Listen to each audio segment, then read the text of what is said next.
അസ്വസ്ഥമായി പോകുന്ന മനോവിചാരങ്ങളുടെ ഒരു ലോകത്തിലാണ് നാം ഇപ്പോൾ ജീവിക്കുന്നത്. എത്ര കൂട്ടിവെച്ചിട്ടും തൃപ്തി വരാത്ത, എത്ര പൂട്ടിവെച്ചിട്ടും ഭയം മാറാത്ത, എത്ര തിന്നുകൂട്ടിയിട്ടും മതി വരാത്ത ഒരു ലോകത്തിലാണ് നാം ഇന്ന് ജീവിക്കുന്നത്. ആത്മീയതയൊക്കെ ഒരു പരുവത്തിൽ, ഒരു പരിധിയിൽ ഇങ്ങനെ പോകുന്നുവെങ്കിലും മനുഷ്യന്റെ സ്ഥായിയായ വ്യസനഭാവത്തിന് വലിയ പരിഹാരങ്ങളൊന്നും ഇന്ന് കാണുന്നില്ല. നമുക്കറിയാം, രാത്രികൾ സ്വസ്ഥതയുടെ സമയങ്ങളാണ്. പക്ഷേ ആധുനിക ലോകത്തിൽ രാത്രിയിൽ പോലും സ്വസ്ഥതയില്ലാതെ അസ്വസ്ഥമായി മനുഷ്യൻ ജീവിക്കുകയും ഇന്നത്തെ രണ്ട് മാനസിക രോഗങ്ങളാണ് പ്രത്യേകിച്ച് നമ്മുടെ യുവതലമുറയെ ബാധിച്ചിരിക്കുന്ന മെന്റൽ ഇൻസ്റ്റെബിലിറ്റി. അതിലൊന്നിന്റെ പേര് ഇൻസോംനിയ എന്ന് പറയും. നിങ്ങളിത് കേട്ടിട്ടുണ്ടോ എന്നെനിക്ക് അറിയില്ല. രണ്ടാമത്തതിന്റെ പേര് സെമി സോംനിയ എന്ന് പറയും. ഇൻസോംനിയ എന്ന് പറയുമ്പോൾ അത് പ്രത്യേകിച്ച് നമ്മുടെ യുവതലമുറയെ ഇന്ന് കീഴടക്കിക്കൊണ്ടിരിക്കുന്ന ഒരു മാനസിക ഇംബാലൻസ് ആണ്. ഉറങ്ങേണ്ട സമയത്ത് ഉണർന്നിരിക്കുകയും ഉണർന്നിരിക്കേണ്ട സമയത്ത് ഉറങ്ങുകയും ചെയ്യുന്ന അവസ്ഥ. നമ്മുടെയൊക്കെ കുഞ്ഞുങ്ങൾ എപ്പോഴാണ് ഉറങ്ങുന്നത് എന്ന് നമ്മൾ അന്വേഷിക്കുന്നുണ്ടോ എന്ന് എനിക്കറിയില്ല. പഴയ പാട്ടിൽ ഭക്തനായ കവി പാടുന്നുണ്ട്, മൃഗജാലങ്ങൾ ഉണർന്നിടുന്ന സമയത്ത് നീ കിടന്നു, മൃഗത്തെക്കാളും നീ ഏറ്റവും താഴെയായില്ലേ മനുഷ്യ എന്ന് ചോദിക്കുന്ന അവസ്ഥ. ഇന്ന് വൈദ്യശാസ്ത്രം ഓർമ്മപ്പെടുത്തുകയാണ്, ഈ ഇൻസോംനിയ അത് നമ്മുടെ തലമുറയെ വളരെയധികമായി ബാധിച്ചിരിക്കുന്നു. ഉറങ്ങേണ്ട സമയത്ത് ഉണർന്നിരിക്കുക. നമ്മുടെ പിള്ളേരൊക്കെ ഉറങ്ങുന്ന സമയം നിങ്ങൾക്കറിയാം. പലപ്പോഴും അവരുടെ മുറിയിലൊക്കെ രാത്രി ഏറെ ചെന്നാലും ലൈറ്റ് അണയുന്നില്ല. ഇനി മുറിയിലെ ലൈറ്റ് അണഞ്ഞാലും പുതപ്പിനകത്തെ ലൈറ്റ് അണയുന്നില്ല. കഴിഞ്ഞൊരു ദിവസം ഒരു അമ്മച്ചി എന്നോട് പറഞ്ഞു, ഞാൻ ഈ പള്ളിയിൽ പുതിയ പള്ളിയുടെ ക്രമീകരണമൊക്കെ ചെയ്തപ്പോ വിശുദ്ധന്മാരുടെ ഫോട്ടോ, അതെന്താണ് അതിന്റെ സാങ്കത്യം എന്ന് പള്ളിയിൽ ഒന്ന് പറഞ്ഞു. അവരുടെ തലയ്ക്ക് ചുറ്റും ഒരു വലിയ വെളിച്ചമുണ്ട്. ആ വെളിച്ചത്തിന് ഹാളോ അഥവാ നിംബസ് എന്ന് പറയും. അത് വിശുദ്ധിയിൽ ജീവിക്കുന്നവർക്ക് സംലഭ്യമായ വലിയ പ്രകാശമാണ്. ഈ പ്രസംഗവും കേട്ട് കഴിഞ്ഞപ്പോ ഒരമ്മച്ചി എൻ്റെ അടുത്ത് വന്ന് എന്നോട് ചോദിച്ചു, അച്ഛാ, എൻ്റെ കൊച്ചുമോടെ മുറിയിൽ മെത്തയ്ക്കടിയിൽ പുതപ്പിനടിയിൽ ഇടയ്ക്കിടയ്ക്ക് പ്രകാശം കാണും. അവൾ വിശുദ്ധയായതാണോ? ഇതാണ് അമ്മച്ചിയുടെ സംശയം. അപ്പൊ ഞാൻ പറഞ്ഞു, അമ്മച്ചി, സൂക്ഷിച്ചില്ലെങ്കിൽ വേറെ പലതും ആകാനുള്ള സാധ്യതയുണ്ട്. പലപ്പോഴും നമ്മുടെ തലമുറയ്ക്ക് എപ്പോഴുറങ്ങണം എന്നറിയില്ല. ഇൻസോംനിയ.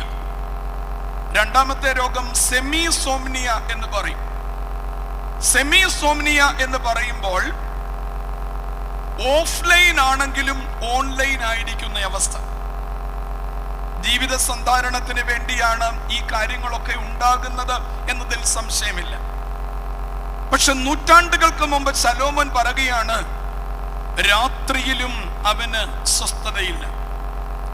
പ്രിയപ്പെട്ടവരെ, മനുഷ്യന്റെ അസ്വസ്ഥതയുടെ കാരണം എന്താ? How to overcome that unrest situation.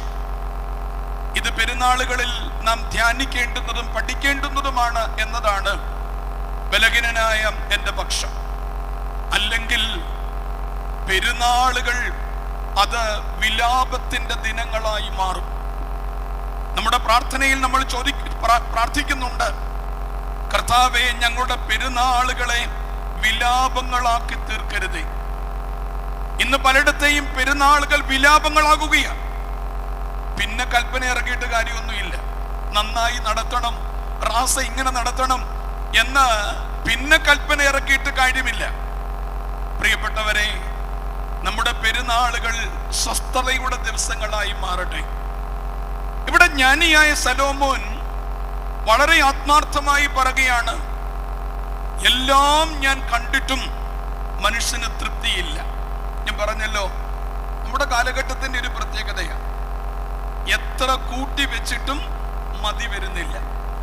10 കിട്ടുകിൽ 100 മതിയെന്നും, ശതമാകിൽ സഹസ്രം മതിയെന്നും, 1000 പണം കയ്യിലുണ്ടായാൽ ആയുധമാകിൽ ആശ്ചര്യമെന്നതും എന്നൊക്കെ നമ്മുടെ ക്ഷേത്രങ്ങളിൽ രാവിലെ പാടുന്നത് പോലെ മനുഷ്യൻ എത്ര കൂട്ടി വെച്ചിട്ടും അവന് തൃപ്തി വരുന്നില്ല. എത്ര പൂട്ടി വെച്ചിട്ടും പേടി മാറുന്നില്ല. സെയ്ഫ് അലി ഖാന്റെ അപ്പാർട്ട്മെന്റ് സമുച്ചയത്തിൽ 11ാം നിലയിലും അദ്ദേഹത്തെ കുത്തിയെങ്കിൽ മനുഷ്യ ജീവിതത്തിന്റെ ആ അസന്നിഗ്ധത എത്രയധികം പ്രിയപ്പെട്ടവരെ. എത്ര പൂട്ടി വെച്ചിട്ടും പേടി മാറുന്നില്ല.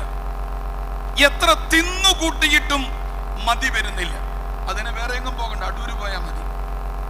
ഇന്ന് കേരളത്തിൽ മലപ്പുറം കഴിഞ്ഞാൽ ഏറ്റവും അധികം വെറൈറ്റി ഫുഡ് കിട്ടുന്നത് കരുവാറ്റ പള്ളി മുതൽ നെല്ലുമൂട്ടിൽ പടി വരെയുള്ള സ്ഥലത്ത്. ഇത്രയും വെറൈറ്റി ഫുഡ്സ്. കഴിഞ്ഞൊരു ദിവസം മാസ്റ്റർ മെഡിസിറ്റിയുടെ മാനേജിംഗ് ഡയറക്ടറുമായി മലയാള മനോരമയുടെ എഡിറ്റർ ജോണി ലൂക്കോസ് അദ്ദേഹവുമായിട്ടൊരു അഭിമുഖം നടത്തി.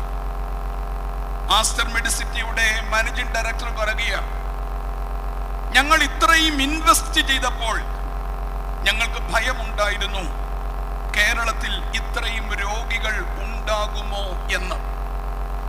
ഞങ്ങളുടെ ഇൻവെസ്റ്റ്മെന്റിനനുസരിച്ച് ഞങ്ങൾക്ക് രോഗികൾ, ആശുപത്രി ലാഭമാകണമെങ്കിൽ ആരെ കിട്ടണം? രോഗി കിട്ടണം, അല്ലേ? നമ്മൾ പ്രാർത്ഥിക്കുന്നത് രോഗം മാറണമെന്നാണ്, പക്ഷെ ആശുപത്രിക്കാർ പ്രാർത്ഥിക്കുന്നത് രോഗം വരണമെന്ന്. അദ്ദേഹം പറയുക, ഇപ്പൊ ഞങ്ങൾക്ക് പേടിയില്ല, കാരണം കേരളത്തിൽ അത്രത്തോളം മന്തിക്കടകളുണ്ട്. മന്തിക്കടകളുടെ എണ്ണം കൂടുമ്പോൾ ആശുപത്രികൾ ഇനി അടച്ചു പൂട്ടേണ്ടി വരില്ല. തിന്നുകൂട്ടിയിട്ടും നമുക്ക് മതി വരുന്നുണ്ടോ പ്രിയപ്പെട്ടവരെ? എന്താണ് അതിന്റെ കാരണം? ജ്ഞാനിയായ ശലോമോൻ ഈ പുസ്തകത്തിൽ അതിന്റെ കാരണം വിവരിക്കുന്നുണ്ട്. ശലോമോന്റെ ഭാഷ്യം ഇങ്ങനെയാണ്: മനുഷ്യന്റെ സ്വാർത്ഥതയും അസംതൃപ്തിയും അത് ഇന്ന് അവന്റെ അസ്വസ്ഥതകളുടെ കാരണമായി തീരുകയാണ്. സ്വാർത്ഥതയും അസംതൃപ്തിയും. നമുക്കറിയാം, സ്വാർത്ഥത എല്ലാ മനുഷ്യർക്കും ഉണ്ട്. കുറെയൊക്കെ നമ്മളൊക്കെ സെൽഫിഷ്. പക്ഷെ ഇന്ന് സെൽഫിഷ് എന്നതിനേക്കാൾ സെൽഫ് സെന്റേർഡ്നെസ്, അതാണ് ഇന്ന് സമൂഹത്തെ ഗ്രസിച്ചിരിക്കുന്ന വലിയ പ്രതിസന്ധി. ഞാൻ പറയുന്നത് പോലെ നടക്കണം, അതെല്ലാവരുടെയും ആഗ്രഹമാണ്. അത് അച്ഛന്മാർക്കും മെത്രാച്ചന്മാർക്കും സാധാരണ ജനങ്ങൾക്കും അപ്പനും അമ്മയ്ക്കും ഒക്കെ ആഗ്രഹമുണ്ട്. പക്ഷെ ഞാൻ പറയുന്നത് പോലെ ഞാൻ പറയുന്ന സമയത്ത് നടക്കണം, അതൊരു സെൽഫ് സെന്റേർഡ്നെസ് ആണ്. നമുക്കറിയാം, പുതിയ നിയമത്തിൽ യേശുക്രിസ്തു ഒരു ധനവാനായ മനുഷ്യനെ മൂഢ എന്ന് വിളിക്കുന്നുണ്ട്. മൂഢ എന്ന് മാത്രം വിളിക്കുകയല്ല, അല്പം കട്ടിയായി അവനോട് ചോദിക്കുന്നുണ്ട്, ഇന്ന് നിന്റെ ജീവൻ ഞാൻ തിരിച്ചു ചോദിച്ചാൽ നീ സമ്പാദിച്ചതൊക്കെ ആർക്കാകും? അപ്പൊ അതിന്റെ അർത്ഥം എന്താ? നമ്മൾ ആ വേദഭാഗത്തെ ഒന്ന് ചിന്തിച്ചാൽ, സമ്പാദിക്കുന്നത് തെറ്റാണ്, അധ്വാനിക്കുന്നത് തെറ്റാണോ? ഇതൊന്നും തെറ്റായിട്ട് കർത്താവ് പറയുന്നില്ല. അധ്വാനിക്കുന്നതോ സമ്പാദിക്കുന്നതോ ഒന്നും തെറ്റല്ല. അത് ബാങ്കിൽ കൊണ്ടിട്ട് പലിശ മേടിക്കുന്നത് തെറ്റാണോ? അല്ല. എവിടെ പലിശ കൂടുതൽ കിട്ടുന്നുണ്ടോ പൊട്ടി പോകാതിരിക്കാൻ നോക്കിക്കോണം. പലിശ കൂടുതൽ നോക്കി അവസാനം പൊട്ടിയ കാര്യങ്ങളൊക്കെ കേരളത്തിലുണ്ട്. അപ്പം നമ്മൾ പലിശ മേടിക്കുന്നതോ സമ്പാദിക്കുന്നതോ തെറ്റല്ല. പിന്നെ എന്താണ് ആ ചെറുപ്പക്കാരനോട് ഇത്രയും കഠിനമായി പറയാനുള്ള കാരണം? ആ വേദഭാഗം കഴിയുമെങ്കിൽ വീട്ടിലെത്തി ഒന്ന് വായിക്കണം പ്രിയപ്പെട്ടവരെയും. ആ വേദഭാഗത്തിൽ 5 വാചകങ്ങളാണുള്ളത്, 5 സെന്റൻസുകൾ. ഈ 5 സെന്റൻസിൽ 5 പ്രാവശ്യമാണ് അവൻ ഞാൻ, എനിക്ക്, എന്റേത് എന്ന സെൽഫ് സെന്റേർഡ് വാക്കുകൾ ഉച്ചരിക്കുന്നത്. അതാണ് അവന്റെ പരാജയത്തിന്റെ കാരണം. സ്വാർത്ഥത, ഞാൻ പറയുന്നത് മാത്രമേ നടക്കാവൂ എന്നത് ഇന്ന് നമ്മുടെ സമൂഹത്തിന്റെ അസ്വസ്ഥതയുടെ കാരണമായി മാറുകയും, ഈ സ്വാർത്ഥത മറുവഴി തേടാനുള്ള ഒരു പ്രലോഭനമായി മാറും. ഞാൻ മാത്രം ജീവിക്കുക, എനിക്ക് മാത്രം എന്നത് മറുവഴി തേടാനുള്ള ഒരു പ്രലോഭനമായി മാറും. പ്രിയപ്പെട്ടവരെ, മനുഷ്യന്റെ എല്ലാം അസ്വസ്ഥതയുടെയും കാരണം ഈ സ്വാർത്ഥതയാണ്. ഈ സ്വാർത്ഥത കൊണ്ടാണ് അത് ആത്മീക ജീവിതത്തിലാണെങ്കിലും, ഭൗതിക ജീവിതത്തിലാണെങ്കിലും, കുടുംബ ജീവിതത്തിലാണെങ്കിലും, സാമൂഹ്യ ജീവിതത്തിലാണെങ്കിലും ഏറ്റവും പ്രതിസന്ധി ഉണ്ടാകുന്നത്. ജ്ഞാനിയായ ശലോമോൻ ഈ പുസ്തകത്തിൽ പറയുന്നുണ്ട്, സദൃശവാക്യം 5:10, ദ്രവ്യപ്രിയന് ദ്രവ്യം കിട്ടിയിട്ടും ഐശ്വര്യപ്രിയന് ആദായം കിട്ടിയിട്ടും അവന് തൃപ്തിയില്ല. പണം ഉണ്ടാകണം എന്ന് ആഗ്രഹിക്കുന്നവൻ എന്ത് കിട്ടുന്നു? പണം കിട്ടുന്നു. ഐശ്വര്യം ഉണ്ടാകണമെന്ന് ആഗ്രഹിക്കുന്നവൻ എന്ത് കിട്ടുന്നു? ഐശ്വര്യം കിട്ടുന്നു. പക്ഷെ എന്നിട്ടും അവൻ എന്തില്ല? തൃപ്തിയില്ല. ഇല്ലേ? അതൃപ്തിയുടെ ഒരു ലോകം നമ്മുടെ ചുറ്റുപാടും ഉണ്ടാവുകയാണ്. അതൃപ്തിയുടെ ഒരു ലോകം. പ്രിയപ്പെട്ടവരെ, വീണ്ടും 6-ാം അധ്യായം 7-ാം വാക്യത്തിൽ ഇങ്ങനെയാണ് ശലോമോൻ പറയുന്നത്, മനുഷ്യന്റെ പ്രയത്നമൊക്കെയും അവന്റെ വായ്ക്ക് വേണ്ടിയാകുന്നു, എങ്കിലും അവന്റെ കൊതിക്ക് മതി വരുന്നില്ല. അതാണ് ഞാൻ 3 വാചകങ്ങളിലൂടെ മുമ്പ് പറഞ്ഞത്. കൂട്ടിവെച്ചിട്ടും തൃപ്തി വരുന്നില്ല, പൂട്ടിവെച്ചിട്ടും ഭയം മാറുന്നില്ല, തിന്നുകൂട്ടിയിട്ടും മതി വരുന്നില്ല. ഇത് സാത്താന്റെ വലിയൊരു പ്രലോഭനമാണ്. സ്വാർത്ഥത ഉണ്ടാക്കുക എന്നത് സാത്താന്റെ വലിയ പ്രലോഭനമാണ്. ഉൽപ്പത്തി പുസ്തകം 3-ാം അധ്യായം 6-ാമത്തെ വാക്യം. ഉൽപ്പത്തി പുസ്തകം 3-ാം അധ്യായം 6-ാം വാക്യം, ആ വൃക്ഷഫലം തിന്മാൻ നല്ലതും കാൺമാൻ ഭംഗിയുള്ളതും ജ്ഞാനം പ്രാപിപ്പാൻ കാമ്യവും എന്ന് സ്ത്രീ കണ്ടു, ഫലം പറിച്ചു തിന്നു, ഭർത്താവിനും കൊടുത്തു, അവനും തിന്നു. സ്വാർത്ഥതയാണ് ഏദനിലെ പരാജയത്തിന് കാരണം. നമ്മൾ സൺഡേ സ്കൂളിൽ പഠിച്ചത് എന്തുകൊണ്ടാണ് ആദ്യ മാതാപിതാക്കൾ പരാജയപ്പെട്ടതെന്ന അനുസരണക്കേടെന്ന്. അനുസരണക്കേട്, ഡിസൊബീഡിയൻസ്. സത്യത്തിൽ അനുസരണക്കേടായിരുന്നു. അനുസരണക്കേടിലേക്ക് അവരെ കൊണ്ടുവന്നത് ഈ സ്വാർത്ഥതയാണ്. ഇവിടെ എന്താ എഴുതിയിരിക്കുന്നത്? ആ വൃക്ഷഫലം കാണാൻ നല്ലത്, തിന്നാൻ കാമ്യം, അവളും തിന്നു, അവനും കൊടുത്തു. സത്യത്തിൽ ഏദൻ തോട്ടത്തിന്റെ അവസ്ഥ എന്തായിരുന്നു? ഏദൻ തോട്ടം ഒരു പാരസ്പര്യത്തിന്റെ ഇടമാണ്. അതാണ് പറുദീസ എന്ന് പറയുന്നത്. നമ്മൾ പലപ്പോഴും ഈ പറുദീസ എന്നൊക്കെ പറയുമ്പോൾ നമ്മുടെ കാഴ്ചപ്പാടുകൾ കുറെ കൂടെ നമ്മുടെ കാലഘട്ടത്തിലേക്ക് വരേണ്ടുന്നതാണ്. പറുദീസ എന്നാൽ ഒരു പാരസ്പര്യത്തിന്റെ ഇടമാണ്. അതുകൊണ്ടാണ് സമാധാനം എന്ന വാക്ക്, ആധാനം സമാനസപ്പെടുമ്പോൾ ഉണ്ടാകുന്ന അവസ്ഥയാണ് സമാധാനം. ആധാനം സമാനസപ്പെടുക. എന്തോ ആധാനം എന്ന് വെച്ചാൽ ഒരു വീടിന്റെ ഭിത്തികൾ, ഒരു കെട്ടിടത്തിന്റെ ഭിത്തികൾ, അതിനെയാ എന്തെന്ന് പറയുന്നേ? ആധാനം. ഇപ്പോഴാണല്ലോ വാർപ്പൊക്കെ ഉണ്ടായത്. പണ്ട് ഓലയും മൂടുമായിരുന്നു. ഇപ്പൊ വാർപ്പുകാർക്ക് നമ്മൾ ഭക്ഷണം കൊടുക്കുന്നു എങ്കിൽ പണ്ട് കാലത്ത് ഒരു വീടിന്റെ ഉത്തരം വെക്കുമ്പോഴാണ് നമ്മൾ വലിയൊരു ചടങ്ങായിട്ട് നടത്തുന്നത്. ഉത്തരം വെക്കുന്നത് ആരാ?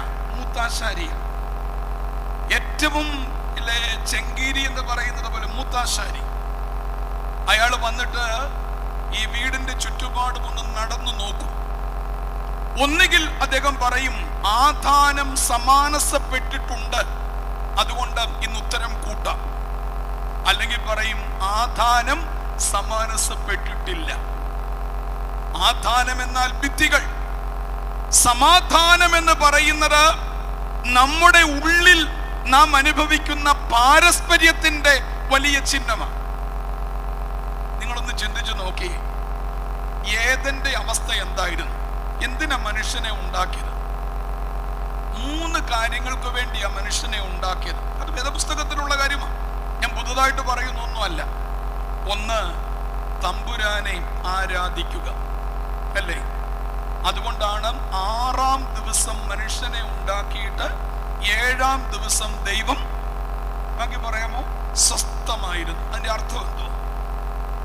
സ്വസ്ഥമായിരുന്നു എന്ന് വെച്ചാൽ അതിന്റെ അർത്ഥം എന്താ? അതായത് വേല ചെയ്യാതെ ദൈവം ഒരു ഈസി ചെയറിൽ ഇങ്ങനെ കിടന്നു ആണ്. എന്തോ അതിന്റെ അർത്ഥം? നമ്മളൊക്കെ വേദപുസ്തകം വായിക്കുകയും പഠിക്കുകയും ചെയ്യുന്നവരാണല്ലോ. ദൈവം സ്വസ്ഥമായിരുന്നു. പ്രിയപ്പെട്ടവരെയും, അതിന്റെ അർത്ഥം ദൈവം ഈസി ചെയറിൽ കിടന്നല്ല.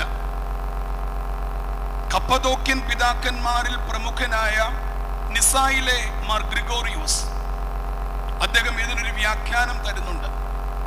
അദ്ദേഹം തരുന്ന വ്യാഖ്യാനം, 6-ാം ദിവസം താൻ ഉണ്ടാക്കിയ മനുഷ്യന്റെ മടിയിൽ തലവെച്ച് ദൈവം ഉറങ്ങി. 6-ാം ദിവസം താൻ ഉണ്ടാക്കിയ മനുഷ്യന്റെ മടിയിൽ തലവെച്ച് ദൈവം ഉറങ്ങി. ദൈവത്തെ ശുശ്രൂഷിച്ചു ആര്? മനുഷ്യൻ.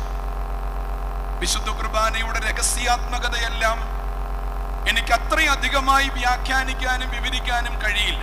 ഇപ്പൊ രഹസ്യാത്മകത ഉണ്ടോന്ന് ചോദിച്ചാൽ അതിപ്പോ ഇല്ല. വിശുദ്ധ കുർബാനയുടെ മിസ്റ്റിക് എക്സ്പീരിയൻസ് എല്ലാം പോയി, അല്ലേ? ആരും ഇതിനോട് വിരോധിക്കുകയൊന്നും ചെയ്യരുത്. ഇന്ന അച്ഛന്റെ സ്വരമാതിരിയുള്ള ഹൂത്തോമോ, ഇന്ന അച്ഛന്റെ ഹൂസോയോ നമുക്ക് യൂട്യൂബിൽ കിട്ടിയാൽ നമ്മൾ എന്നെ ചെയ്യും? 10 പേർക്ക് ഷെയർ ചെയ്യും. പ്രിയപ്പെട്ടവരെ, ഹൂത്തോമോയും ഹൂസോയോയും അല്ല കുർബാന. വിശുദ്ധ കുർബാന ക്രിസ്തു സംഭവത്തിന്റെ തനിയാവർത്തനമാണ്. ആ വിശുദ്ധ കുർബാനയ്ക്കായി പട്ടക്കാരൻ ഒരുങ്ങുമ്പോ തൂയോബോയ്ക്കായി ഈ ദേവാലയത്തിന്റെ ത്രോണോസിന്റെ തെക്കേ വാതുക്കൽ അച്ഛൻ ഇങ്ങനെ വന്ന് നിൽക്കും. കണ്ടിട്ടുണ്ടോ? ആ സമയത്ത് പള്ളി വന്നാലല്ല കാണത്തുള്ളൂ. ബാക്കി എല്ലാ കാര്യത്തിനും നേരത്തെ വരും, അല്ലേ? പെരുന്നാളിന്റെ റാസയ്ക്ക് ചെണ്ടയെ കോലിടുന്നതിന് മുമ്പേ എവിടെ വരും? പള്ളി വരും. ഞാൻ ആരെ കുറ്റപ്പെടുത്തുകയല്ല. എനിക്ക് ഇനിയും ഇവിടെ പ്രസംഗത്തിന് വരണമെന്നും കല്യാണത്തിന് വരണമെന്നും ഒക്കെ ആഗ്രഹമുണ്ട്, കുറ്റപ്പെടുത്തുകയല്ല. പക്ഷേ വിശുദ്ധ കുർബാനയുടെ മിസ്റ്റിക് എക്സ്പീരിയൻസ് എവിടെയോ പോയി. അതൊരു പ്രലോഭനമാണ്, നമുക്കതിലേക്ക് വരാം. അതൊരു സാത്താന്റെ ടെംപ്റ്റേഷനാണ്. അതിൽ പലരും വീണു പോകുന്നു, ഞങ്ങൾ ഉൾപ്പെടെ, മെത്രാന്മാരുൾപ്പെടെ ആ ടെംപ്റ്റേഷനിൽ വീണു പോവുകയാണ്. ഇത് സാത്താന്റെ പ്രലോഭനമാണ്. നമുക്കതിലേക്ക് വീണ്ടും കടന്നു വരാം. ഈ ത്രോണോസിന്റെ മദ്ബഹായുടെ തെക്കേ വശത്തു നിന്നുകൊണ്ട് അച്ഛൻ നടത്തുന്ന ഒരു രഹസ്യ പ്രാർത്ഥനയുണ്ട്. കർത്താവേ, ജ്ഞാനത്തോടും ഭക്തിയോടും നല്ല ആത്മീക ഒരുക്കത്തോടും വിശുദ്ധിയോടും വെടിപ്പോടും തിരുമുമ്പാകെ നിന്നുകൊണ്ട് സകലത്താലും ആരാധിക്കപ്പെടേണ്ട നാഥനും സൃഷ്ടാവും എന്ന നിലയിൽ നിന്നെ ശുശ്രൂഷിക്കുവാൻ ഞങ്ങളെ യോഗ്യരാക്കണമേ. പ്രിയപ്പെട്ടവരെയും, ഓരോ ആരാധനയും ദൈവ ശുശ്രൂഷയാണ്. ആവശ്യങ്ങൾ വരുമ്പോൾ എടുത്തണിയുന്ന ഒന്നല്ല ആരാധന. പറുദീസായുടെ പാരസ്പര്യത ഒന്ന്, ദൈവത്തെ ആരാധിക്കുക. അതിനാണ് മനുഷ്യനെ ഉണ്ടാക്കിയത്. രണ്ടാമതായിട്ട് എന്താ? പരസ്പരം സ്നേഹിക്കുക, ലവ് ടുഗദർ. ഈ ലവ് എന്ന വാക്ക് ഞാൻ പറയുമ്പോൾ നമ്മുടെ പിള്ളേർക്കൊക്കെ ഭയങ്കര ഇഷ്ടമാണ്, അല്ലേ? ഇന്ന് അതേറെ പ്രശസ്തമായ വാക്കുകളാണ്. സ്നേഹത്തിന്റെ പേരിൽ കഷായം കുടിപ്പിച്ച കേരളമാണ്. എന്തോ ഒരു ലോകമാണ് നമ്മുടെ ലോകം. എന്താ ഈ ലവ് എന്ന് വെച്ചാൽ? ഈ ലവ് എവിടെ മക്കളെ വന്നേ? നമ്മൾ വെറുതെ വേറെയുണ്ട്. ലവ് എന്ന വാക്കുണ്ടായത് LOEUF, ലവ് എന്ന ഫ്രഞ്ച് വേർഡിൽ നിന്നുമാണ്. ആ ലവ് എന്ന വാക്കിന്റെ അർത്ഥം പൂജ്യം, ശൂന്യം എന്നാണ്. നിങ്ങളിൽ പലരും ബാഡ്മിന്റൺ കളിക്കുന്നവരാണ്, അല്ലെങ്കിൽ നമ്മൾ ടിവിയിലൂടെ ടെന്നീസ് കളി കണ്ടിട്ടുണ്ട്. ബാഡ്മിന്റൺ കളിക്കുമ്പോൾ അതിന്റെ പോയിന്റ് ആരംഭിക്കുന്നത് എങ്ങനെയാ? Love all. എല്ലാം ശൂന്യമായി, എല്ലാം നന്മയായി തീരുന്നതിന്റെ പേരാണ് സ്നേഹം. ഇതായിരുന്നു ഏദനിലെ പാരസ്പര്യത. മൂന്നാമത്തെ ഉത്തരവാദിത്വം എന്തായിരുന്നു അറിയാമോ? ദൈവം ആദാമിനെയും ഹവ്വായെയും അവിടെയാക്കിയത് മറ്റുള്ള സൃഷ്ടികളെ, അവിടെ നിലനിൽക്കുന്ന സൃഷ്ടികളെ പരിചരിക്കുക. ഇതായിരുന്നു ആദ്യ മാതാപിതാക്കളുടെ ഉത്തരവാദിത്വം. ഒന്ന്, ദൈവത്തെ ആരാധിക്കുക. രണ്ട്, ശൂന്യതയോടെ പരസ്പരം സ്നേഹിക്കുക. മൂന്ന്, ടു ടേക്ക് കെയർ, ഈ സൃഷ്ടിയെ പരിചരിക്കുക. അവിടെയാണ് ആദാം ഹവ്വ എന്ത് ചെയ്തത്? വൃക്ഷഫലം കാണാൻ നല്ലത്, തിന്നാൻ ഗുണം ആർക്ക് കഴിച്ചു? അവർ രണ്ടുപേരും. സത്യത്തിൽ ദൈവം കോപിക്കത്തില്ലായിരുന്നു. അവരാ പഴം ആർക്കെങ്കിലും ഒന്ന് പങ്കുവെച്ചിരുന്നെങ്കിൽ, അങ്ങനെ ചിന്തിക്കണ്ട, എങ്കിലും ദൈവം ഒരുപക്ഷെ ചില കോംപ്രമൈസ് ചെയ്തേനെ. അവർ രണ്ടുപേരുമായി അത് ചെയ്തപ്പോഴാണ് ദൈവത്തിന് ഏറെ വേദനയായിട്ട് മാറിയത്. പ്രിയപ്പെട്ടവരെ, ഇത് സാത്താന്റെ പ്രലോഭനമാണ്. ഒറ്റയ്ക്കൊറ്റയ്ക്ക് ഓരോരുത്തരെയും നേരിട്ട് അവരിൽ സ്വാർത്ഥത വളർത്തി തങ്ങൾ മാത്രമുള്ള ഒരു ലോകം സൃഷ്ടിക്കുന്നത് സാത്താന്റെ പ്രലോഭനമാണ്. അതുകൊണ്ടാണ് സാത്താൻ വാഗ്ദാനം ചെയ്യുന്നത്, എന്ത്? നിനക്ക് ദൈവത്തെ പോലെ ആകണ്ടേ, ദൈവത്തെ പോലെ ആകണ്ടേ. പ്രിയപ്പെട്ടവരെ, നിങ്ങളൊന്ന് ചിന്തിച്ചു നോക്കി. ആദാമും ഹവ്വായും ദൈവത്തെ പോലായാൽ പിന്നെ ദൈവത്തിന് സ്ഥാനമുണ്ടോ? ആദാമും ഹവ്വായും ദൈവമായാൽ പിന്നെ ദൈവത്തിന് സ്ഥാനമുണ്ടോ? ഇതാണ് സാത്താന്റെ ഏറ്റവും വലിയ പ്രലോഭനം, സ്വാർത്ഥത നിറയ്ക്കുക. ഇത് ഏദനിലുള്ള വലിയ പരാജയമാണ്. അതുകൊണ്ടാണ് മരത്തിന്റെ പുറകിലേക്ക് മറഞ്ഞു നിന്ന ആദമിനോട് ദൈവം ചോദിക്കുന്നത്, ആദമേ നീ എവിടെ? ദൈവത്തിന് ബുദ്ധിയില്ലേ? നമ്മൾ ദൈവത്തെ എപ്പോഴും പറയുന്നത് അവൻ സ്വയംഭൂവും സ്വയസ്ഥിതനും ആദിയും അന്തവും ഇല്ലാത്തവനോ അല്ലേ? അതുകൊണ്ടാണ് പരിശുദ്ധ ബാവായുടെ കൽപ്പനയിൽ ഈ ഭാഗം നമ്മൾ വായിക്കുന്നത്. അതുകൊണ്ട് നമ്മൾ ബാവായുടെ കൽപ്പന വായിക്കുമ്പോൾ മെഴുകുതിരി പിടിച്ചു വെച്ച്, അത് മധ്യസ്ഥൃതിയൻ ബാവായുടേതല്ല, മറിച്ച് ആ സ്ഥാനത്ത് നമ്മൾ ആരെയാ കാണുന്നത്? ദൈവത്തെ. സ്വയം സ്ഥിതനും ആദ്യന്തമില്ലാത്തവനും സാരാംശ സമ്പൂർണനും എല്ലാം അറിയുന്നവനാണ് ആര്? ദൈവം. നമ്മുടെ കുഞ്ഞുങ്ങൾ ഈ ചോദ്യം ഒന്ന് ചോദിച്ചാൽ സൺഡേ സ്കൂൾ അധ്യാപകർ എന്തു മറുപടി പറയും? എല്ലാം കാണുന്ന ദൈവം ആദം ഒളിച്ചിരുന്നത് എവിടെയെന്ന് കണ്ടില്ലേ? നിങ്ങൾ എന്നെ പറയുന്നു.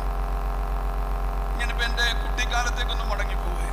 എൻ്റെ വീട്ടിൽ ഉള്ള വസ്തുവിൽ കുറെ പറങ്കാമാണ് ആദ്യമൊക്കെ ഉണ്ടായിരുന്നത്.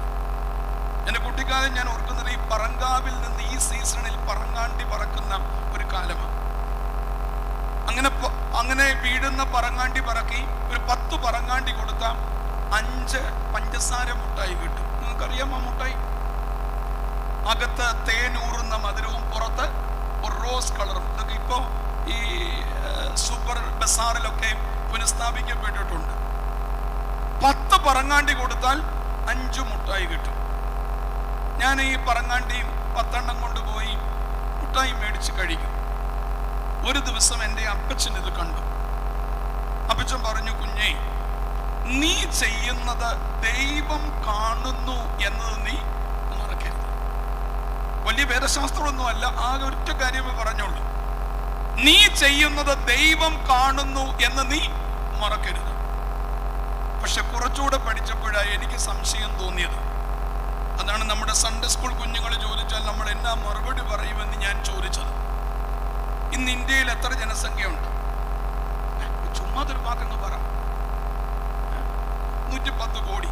ഓക്കെ, 110 കോടി ജന ദൈവം കാണുന്നു. ഏദൻ തോട്ടത്തിൽ എത്ര പേരുണ്ടായിരുന്നു? 2 പേര്. Very good. ഇപ്പൊ ഉത്തരം കിട്ടാൻ തുടങ്ങി. ആ 2 പേരിൽ ഒരുത്തനാണ് ഇവിടെ മറഞ്ഞിരുന്നത്, മരത്തിന്റെ പുറകിൽ. ദൈവം കണ്ടില്ലേ? പറയുന്നു? ചിന്തിക്കേണ്ടുന്നതാണ്. പ്രിയപ്പെട്ടവരെയും, ആദം ഒളിച്ചിരുന്ന സ്ഥലം ദൈവം കാണാഞ്ഞിട്ടല്ല ദൈവം ചോദിക്കുന്നത്, ആദമേ നീ എവിടെ? ആ ചോദ്യത്തിന്റെ അർത്ഥം, ആദം നീ ഇപ്പോൾ എവിടെ ആയിരിക്കേണ്ടുന്നവനാണ്. ഇതാണ് ദൈവത്തിന്റെ ചോദ്യത്തിന്റെ അർത്ഥം. ആദം നീ ഇപ്പോൾ എവിടെ ആയിരിക്കേണ്ടുന്നവനാണ്. ഈ ചോദ്യം ഇപ്പോഴും നമ്മളോടുണ്ട്. സന്ധ്യയാകുമ്പോൾ ചില ദിവസങ്ങളിൽ എൻ്റെ ഭാര്യ വിളിച്ചിട്ട് എന്നോട് ചോദിക്കും, അച്ഛാ ഇപ്പോൾ എവിടെയാ? ആ ചോദ്യത്തിന്റെ അർത്ഥം എന്താ? അച്ഛാ ഈ സമയത്ത് എവിടെ ആയിരിക്കേണ്ടുന്നവനാണ്? ഈ സമയത്ത് എവിടെയാണ് ആയിരിക്കേണ്ടുന്നത്? പ്രിയപ്പെട്ടവരെ, ആദത്തെ കാണാതിരുന്നിട്ടല്ല, മറിച്ച് അവന്റെ നിയോഗങ്ങളിൽ നിന്ന് സ്വാർത്ഥതയോടെ അവൻ പിന്മാറിപ്പോയപ്പോൾ ദൈവം ചോദിക്കുകയാണ്, ആദമേ നീ എവിടെ? ഭാരതീയ പാരമ്പര്യത്തിൽ മരം എന്നാൽ മാരനിരിക്കുന്ന സ്ഥലമാണ്. ആഗ്രഹങ്ങളുടെ ദേവൻ, ദ ഗോഡ് ഓഫ് ലെസ്റ്റ്, സ്വാർത്ഥതയുടെ ദേവൻ ഇരിക്കുന്ന സ്ഥലമാണ് എവിടെ? മരം. ആദം ഏദൻ തോട്ടത്തിൽ എവിടെ മറഞ്ഞിരുന്നു? മരത്തിന്റെ പുറകിൽ. എന്നാൽ പ്രിയപ്പെട്ടവരെ, അതിന്റെ പൂർണ്ണത നാം കാണുന്നത് കാൽവറി മലയിൽ മനുഷ്യന്റെ വിമോചനത്തിനായി വന്നവൻ എവിടെയാണ് നിന്നത്? അവൻ പുറകിലല്ല, അവൻ മുൻപിലാണ്. ആദം മരത്തിന്റെ പുറകിൽ മറഞ്ഞുവെങ്കിൽ ക്രിസ്തു മരത്തിന്റെ മുമ്പിൽ നിന്ന് നമുക്ക് വിമോചനം തന്നു. ഏദൻ സ്വാർത്ഥതയുടെ സ്ഥലമാണെങ്കിൽ, സാത്താന്റെ പ്രലോഭനം സ്വാർത്ഥതയാണെങ്കിൽ, മനുഷ്യ ജീവിതത്തിന്റെ അസ്വസ്ഥതകളുടെ കാരണം ആ സ്വാർത്ഥതയാണെങ്കിൽ, നോക്കുക പ്രിയപ്പെട്ടവരെ, ക്രിസ്തുവും ഒരു പുതിയ കാഴ്ചപ്പാട് നമുക്ക് തരികയാണ്. ആ കാഴ്ചപ്പാട് സ്വായത്തമാക്കിയത് കൊണ്ടാണ് ആ മനുഷ്യൻ, ആ ചെറുപ്പക്കാരൻ കല്ലേറുകൊള്ളുമ്പോഴും അവൻ സ്വർഗത്തിലേക്ക് നോക്കിയത്. കല്ലേറുകൊള്ളുമ്പോഴും സ്വർഗത്തിലേക്ക് നോക്കിയതിന്റെ കാരണം ക്രിസ്തുവിലൂടെ സംജാതമായ നിസ്വാർത്ഥമായ ഒരാത്മീക ജീവിതം. പക്ഷെ നമുക്ക് ആ പെരുന്നാളൊക്കെ ഇങ്ങനെ ആഘോഷിക്കുന്നുവെങ്കിലും ക്രിസ്തുവിലൂടെ സംജാതമായ ആ നിസ്വാർത്ഥതയെ, ആ സ്വസ്ഥതയെ നമുക്ക് ആവാഹിക്കാൻ കഴിഞ്ഞിട്ടുണ്ടോ? വിശുദ്ധനായ മത്തായി ശ്ലീഹ 4-ാം അധ്യായം 11-ാമത്തെ വാക്യത്തിൽ ഇങ്ങനെയാണ് വായിക്കുന്നത്, പറയുന്നത്, ഏദൻ തോട്ടത്തിൽ ആദാമിന്റെയും ഹവ്വായുടെയും വ്യക്തിത്വ ഹിംസ നടത്തിയത് സാത്താന്റെ പ്രലോഭനമാണെങ്കിൽ, ഇതാ വിശുദ്ധ മത്തായി 4:11 ഇങ്ങനെ പറയുന്നു, അപ്പോൾ പിശാച് അവനെ വിട്ടുപോയി. വെറുതെ പറയുന്ന വാക്കല്ല, അപ്പോൾ. ഗ്രീക്ക് ഭാഷയിൽ ഉപയോഗിച്ചിരിക്കുന്ന ഒരു വെർബൽ ടേമുണ്ട്, ടോട്ടെ എന്നാണ് ആ വാക്ക്. ടോട്ടെ, ടോട്ടെ എന്ന വാക്ക് ഒരു ക്രിയയോടോ അല്ലെങ്കിൽ ഒരു കാഴ്ചപ്പാടിനോടോ ചേർത്തു പറയുന്നതാണ് ടോട്ടെ എന്നത്. ഒരു തീരുമാനം എടുക്കുമ്പോൾ അതിനോട് ചേർന്ന് വരുന്ന വാചകമാണ് എന്ത്? ടോട്ടെ എന്നത്. അപ്പോൾ പിശാച് അവനെ വിട്ടുപോയി.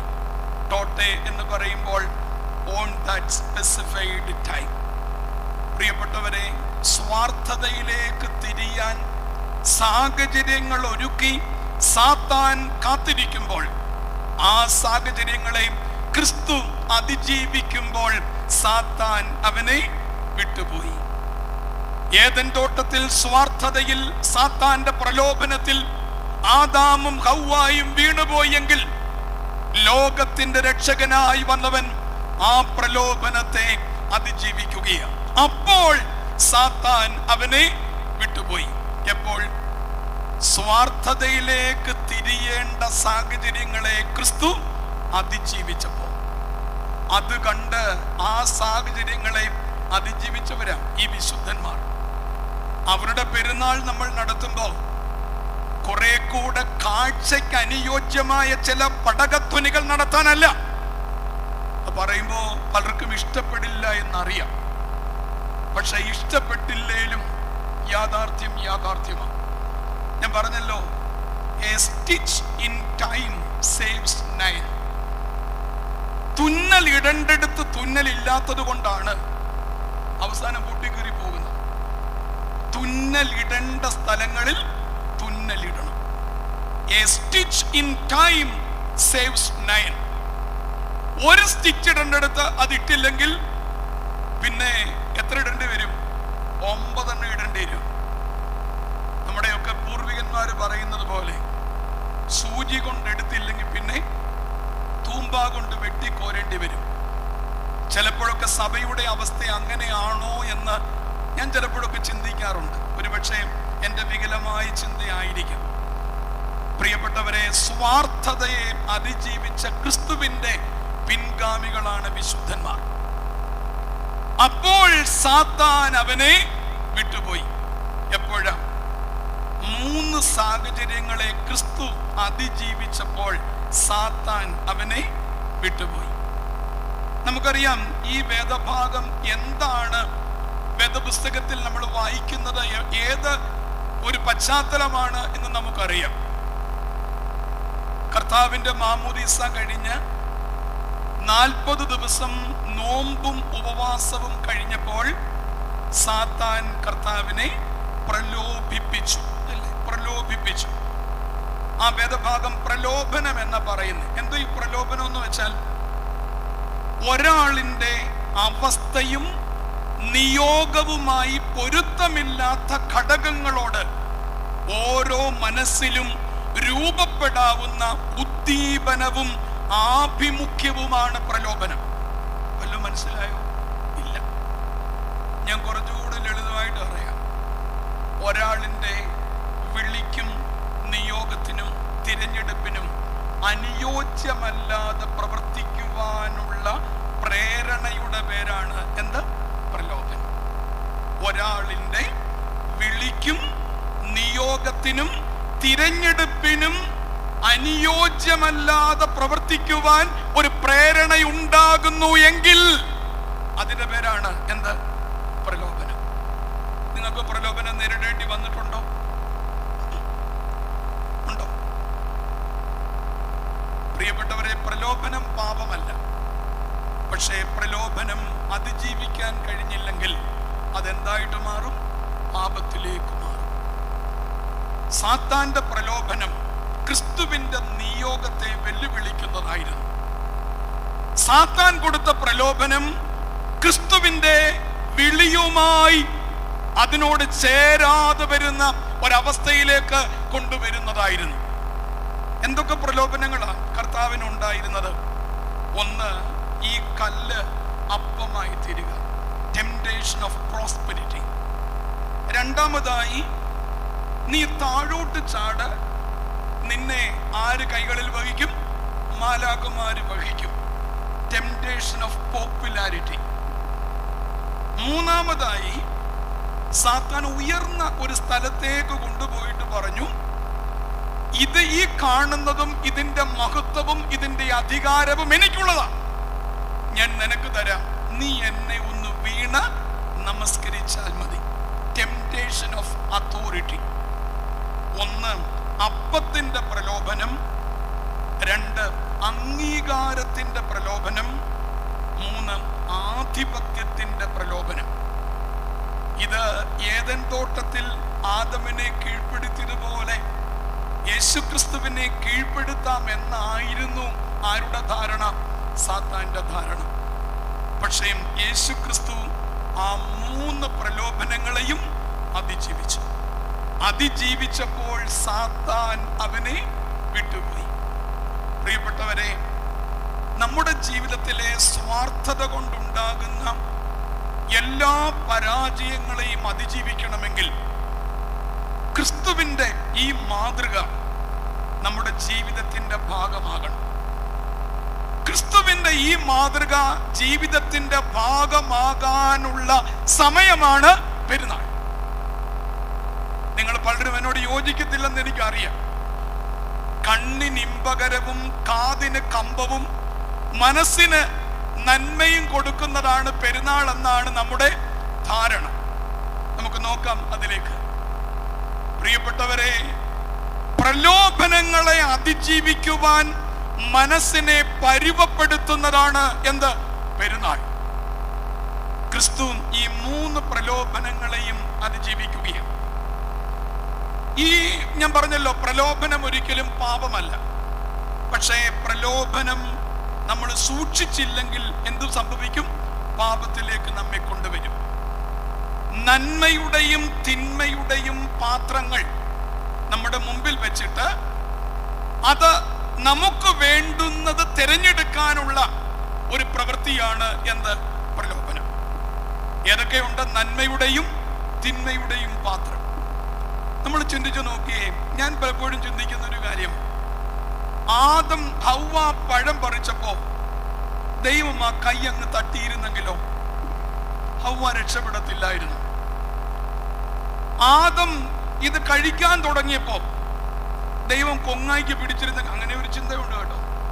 ദൈവം അങ്ങനെ കൊങ്ങായിക്ക് പിടിച്ചത് കൊണ്ട് ആപ്പിൾ താഴോട്ട് പോയില്ല, അതുകൊണ്ട് ആ പുരുഷന്മാരുടെ തൊണ്ടയ്ക്ക് മുഴയുന്ന ഒരു ചിന്തയൊക്കെ ഉണ്ട്. പോട്ടെ, അതെല്ലാം ഞാൻ വിശദീകരിക്കാൻ നിൽക്കുന്നത്. പ്രിയപ്പെട്ടവരെ, അത് നമ്മൾ ചിന്തിക്കേണ്ട ഒന്നല്ലേ? പാപം ചെയ്യുമ്പോൾ ദൈവം തടഞ്ഞിരുന്നുവെങ്കിൽ, ദൈവം ഉണ്ടെങ്കിൽ ദൈവത്തിന്റെ മക്കൾ പാപം ചെയ്യുമ്പോൾ ദൈവം എന്ത് ചെയ്യണം? തടയണം. തടഞ്ഞിരുന്നുവെങ്കിൽ പാപം നമ്മളിൽ ഉണ്ടാകുമോ? ഇല്ല. അപ്പൊ നമ്മുടെ പാപത്തിന്റെയും കാരണഭൂതനാരാ? ആ വാക്ക് ഞാൻ സിംഗിൾ ഇൻവെർട്ടഡ് കോമയിലിട്ടാ പറയുന്നത്, വേറെ ആരെയും കുറിച്ചല്ല, ദൈവത്തെ കുറിച്ച്. നമ്മുടെ പാപങ്ങളുടെയും കാരണഭൂതനാരാ? ആരാ? പ്രസംഗത്തിന് വരണ്ടായിരുന്നു, ഇപ്പം ബ്ലാസ്ഫമി ആയല്ലോ. തമ്പുരാനെ പോലും തകർക്കുക. ചിന്തിക്കാൻ വേണ്ടിയാ പറയുന്നത്. നമ്മളൊരു തെറ്റ് ചെയ്യുമ്പോൾ ദൈവം കൈക്ക് പിടിച്ചിരുന്നെങ്കിൽ നമ്മൾ തെറ്റ് ചെയ്യത്തില്ല. ഇപ്പൊ നമ്മുടെ പാപത്തിന്റെയും കാരണക്കാരനാരാ? ദൈവം അല്ലേ? അല്ല. മനുഷ്യന് മാത്രം ദൈവം തന്ന സ്വാതന്ത്ര്യമാണ് ഫ്രീ വിൽ. നന്മയും തിന്മയും മുമ്പിലുണ്ടാകുമ്പോൾ തിന്മ ഏതെന്നും നന്മ ഏതെന്നും മനസ്സിലാക്കി നന്മ തിരഞ്ഞെടുക്കുവാനുള്ള സ്വാതന്ത്ര്യത്തിന്റെ പേരാണ് എന്ത്? Free will. അതുകൊണ്ട് യോഹന്നാൻ സ്നാപകനെ കുറിച്ച് പറയുന്നത്, അവൻ തിന്മ തള്ളി നന്മ തിരഞ്ഞെടുത്തു. എന്നെ പോലുള്ളവർ പരാജയപ്പെടുന്നത് ഇങ്ങനെ. നന്മയും തിന്മയും ഇങ്ങനെ വരുമ്പോ നന്മ ഏതാണ് തിന്മ ഏതാണെന്ന് ഡിസേൺ ചെയ്യാനുള്ള ഇൻബിൽറ്റ് കപ്പാസിറ്റി പലപ്പോഴും എനിക്ക് നഷ്ടപ്പെടുകയും ഔട്ട്ഫിറ്റ് ആയിട്ടുള്ളതുണ്ട്. ഒരച്ഛൻ എന്ന നിലയിൽ 5.5 മീറ്ററിന്റെ വെള്ളക്കുപ്പായവും 6 മീറ്ററിന്റെ കറുത്തുക്കുപ്പായവും എനിക്കുണ്ട്. പക്ഷേ to discern what is good and what is evil, അത് ഇൻബിൽറ്റ് കപ്പാസിറ്റിയാണ്.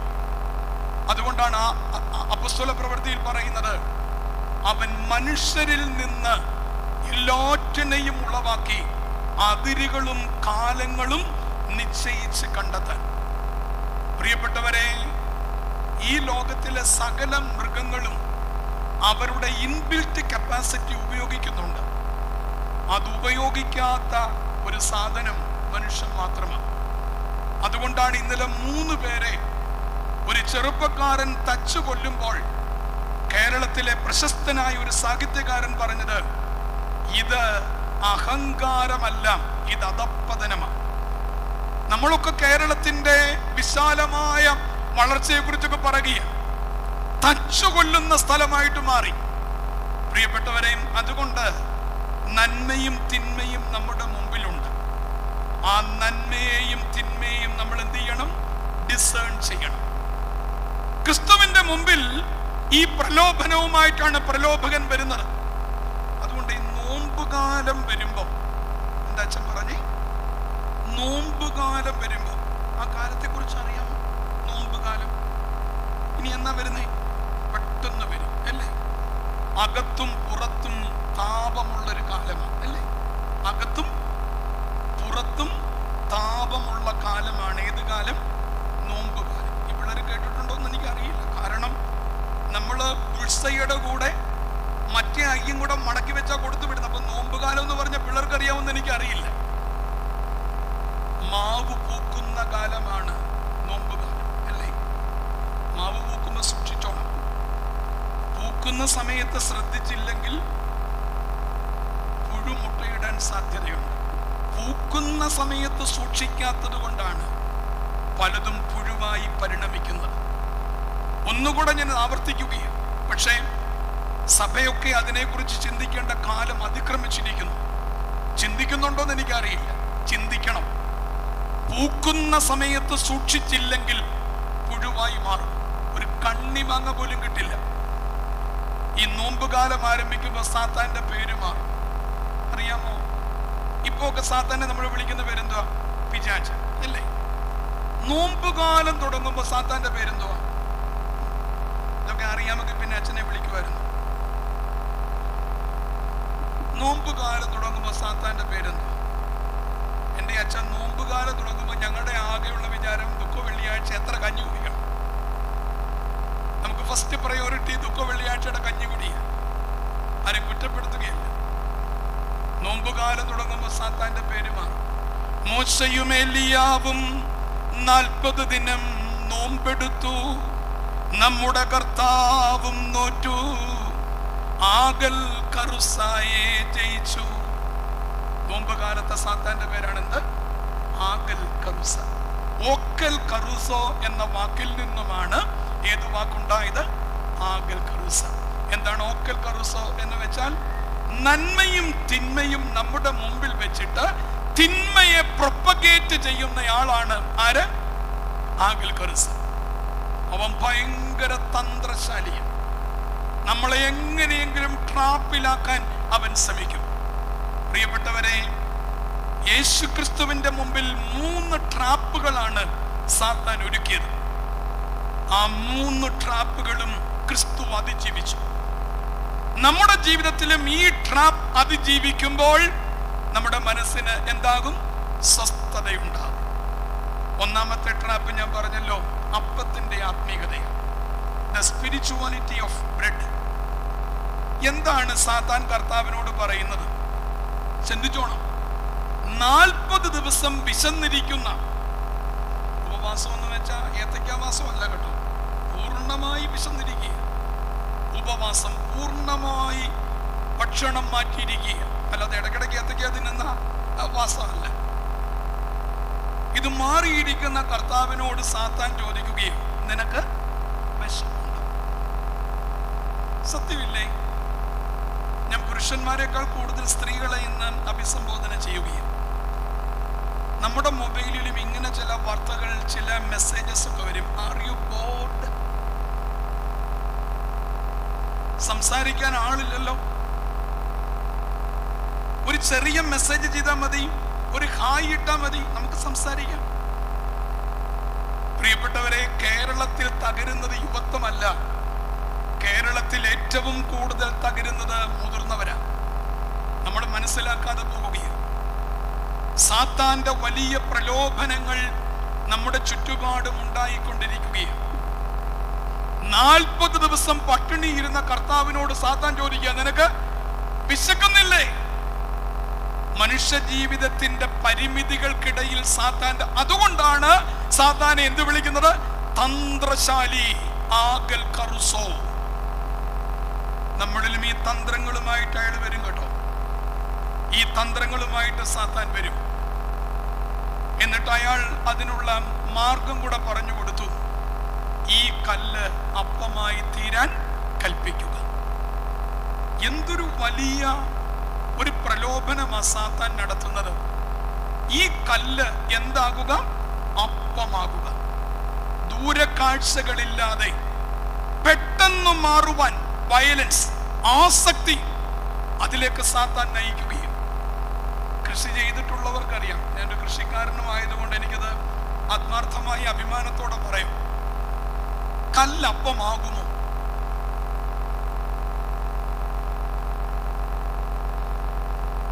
നമുക്ക് നഷ്ടമായി പോയ ഒരു സംസ്കാരമാണ് എന്ത്? കൃഷിയുടെ സംസ്കാരം. അതിനൊത്തിരി ആധ്യാത്മിക തലങ്ങളുണ്ട്. ഒരു കർഷകൻ വിത്ത് വിതച്ചാൽ അവൻ കാത്തിരിക്കും. എത്ര നാള്? അത് പാകമാകുന്നത് വരെ. ഈ കാർഷിക സംസ്കാരം മാറി ബിസിനസ് സംസ്കാരം വന്നത് നമ്മുടെ കാലഘട്ടത്തിൽ സഭയെയും സമൂഹത്തെയും ബാധിച്ചിരിക്കുന്ന വലിയൊരു ആത്മീക അധപ്പതനമാണ്. ബിസിനസ്സുകാരെ കുറ്റമൊന്നുമല്ല കേട്ടോ, പക്ഷേ നമ്മൾ പഠിക്കേണ്ടതാണ് ബിസിനസ് സംസ്കാരം എന്താ? ലെസ് എഫേർട്ട് മോർ കംഫർട്ട് അല്ലേ? എത്രയും കുറച്ച് അധ്വാനിക്കുക, കൂടുതൽ ലാഭം എടുക്കുക. അതല്ല ബിസിനസിന്റെയും അടിസ്ഥാനം. എന്ന കൃഷിയുടെ സംസ്കാരം എന്താ? കാത്തിരിക്കുക. ഒരു വിത്ത് വിതച്ചാൽ ആ വിത്ത് കതിരായി തീരാൻ കൊയ്യാൻ ഒരു സമയമുണ്ട്, ആ കാത്തിരിപ്പ്. ഒരു കപ്പത്തണ്ട് നട്ടാൽ അത് കപ്പയായി തീരാൻ ഒരു സമയമുണ്ട് അല്ലേ? ഒരു റബ്ബർ വെച്ചാൽ അതിനകത്ത് നിന്ന് പാല് വെട്ടാൻ, പാൽ യൂസ് ചെയ്യാൻ ഒരു സമയമുണ്ട്. ഈ കാർഷിക സംസ്കാരം നമുക്ക് നഷ്ടപ്പെട്ടു. അത് ആധ്യാത്മികതയിലും വന്നു. പണ്ടത്തെ ആത്മീകത എന്താ? കാത്തിരിപ്പിന്റെ ആത്മീകതയാണ്. എൻ്റെ ദൈവം എല്ലാം എനിക്ക് തരും, എൻ്റെ ദൈവം എന്നെ കൈവിടത്തില്ല, ഇന്നലകളിൽ നടത്തിയ ദൈവം ഇന്നും എന്നെ നടത്തും, അതിനുവേണ്ടി കാത്തിരിക്കാൻ ഞാൻ തയ്യാറാണ്. ഇപ്പൊ എന്തായി? ആ ആത്മീക സംസ്കാരം മാറി. ആരെങ്കിലും കാത്തിരിക്കാൻ തയ്യാറാണ്? കാത്തിരിക്കാൻ മനുഷ്യർ തയ്യാറാകാത്തത് കൊണ്ടാണ് നിന്റെ പാസ്പോർട്ട് ഇങ്ങോട്ടെടുക്ക്, ഇപ്പൊ ഞാൻ വിസ നിന്റെ പാസ്പോർട്ടിൽ അടിച്ചു തരാമെന്ന് പറയുന്ന ആത്മീക നേതാക്കന്മാരുണ്ടായത്. നിങ്ങളൊക്കെ കേട്ടതല്ലേ? അങ്കിളിന്റെ ബാങ്ക് ബാലൻസിൽ, അക്കൗണ്ടിൽ ഇപ്പോ കോടികൾ വന്നു ചേരുകയാണ്. ഞാൻ അവരെ കുറ്റം പറയത്തില്ല, കാരണം ഇത് സാത്താന്റെ പ്രലോഭനമാണ്. ദൂരക്കാഴ്ചകളില്ലാതെ പെട്ടെന്ന് മാറുവാനുള്ള പ്രലോഭനം, ടു ബി റെലവന്റ്, സന്ദർഭോചികമായി പ്രശസ്തനാകാനുള്ള പ്രലോഭനം, അത് സാത്താന്റെതാണ്. പ്രിയപ്പെട്ടവരെയും ഈ അപ്പത്തിന്റെ പ്രലോഭനം പലപ്പോഴും നമുക്കുണ്ട്. കാത്തിരിക്കാൻ നമ്മൾ തയ്യാറല്ല. ജീവിതത്തിന്റെ ആത്മീക അനുഭവങ്ങളിൽ ദൈവത്തിന്റെ സമയത്തിന് വേണ്ടി കാത്തിരിക്കാൻ പലപ്പോഴും നമ്മൾ തയ്യാറാകുന്നില്ല.